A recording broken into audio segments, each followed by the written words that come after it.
Welcome back. Have you ever noticed how the strongest civilizations often start to fracture long before they actually fall? It is rarely a single external enemy that does the final job.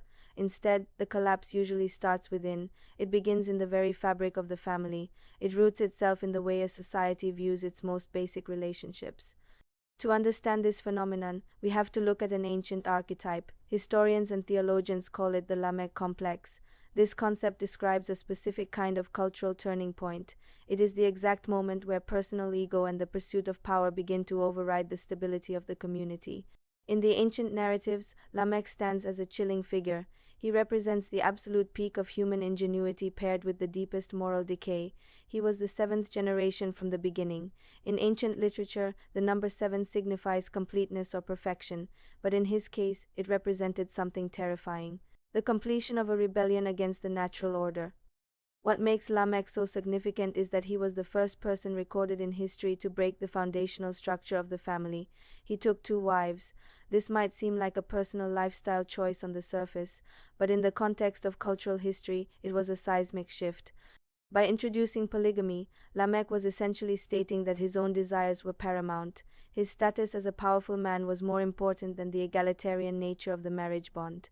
This was the birth of a new kind of social hierarchy, a hierarchy based entirely on appetite and accumulation. When a society begins to see people as commodities to be gathered rather than partners to be honored, it sets off a chain reaction.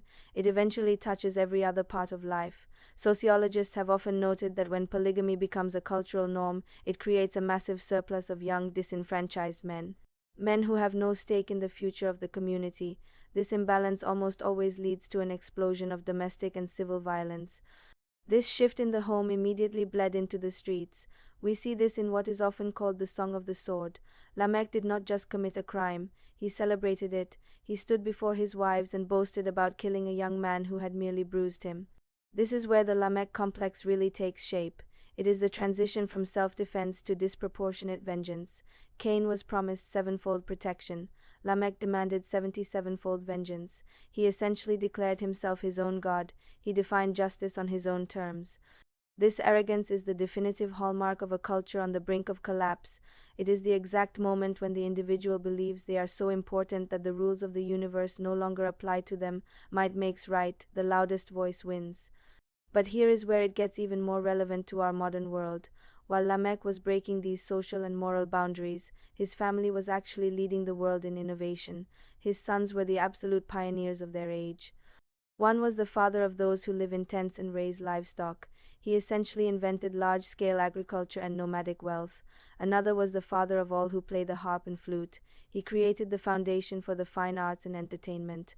The third was an instructor of every craftsman in bronze and iron. He was the mastermind behind the industrial and military revolution of his time. Sound familiar? They had massive corporate agriculture, a booming entertainment complex, an advanced military-industrial machine. They were the premier influencers of the ancient world. On the outside, the family of Lamech looked like the most successful and progressive group on the planet. They had the food, they had the music, they had the technology.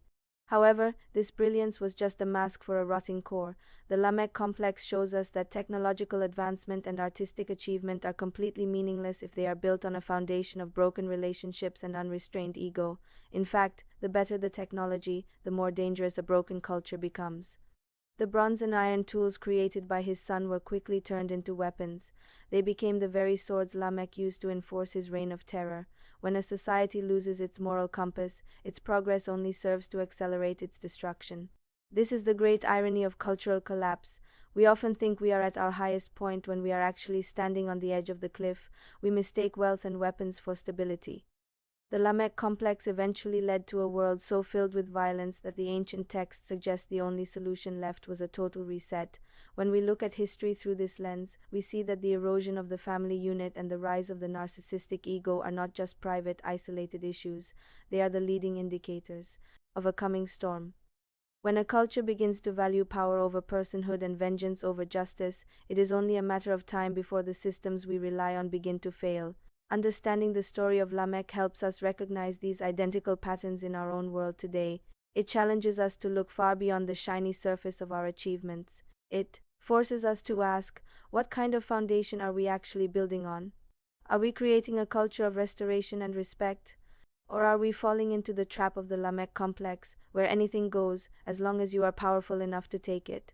The choice is always ours, but the consequences are already written in the history of every civilization that has come before us. Civilizations do not fall because they run out of technology. They fall because they run out of conscience.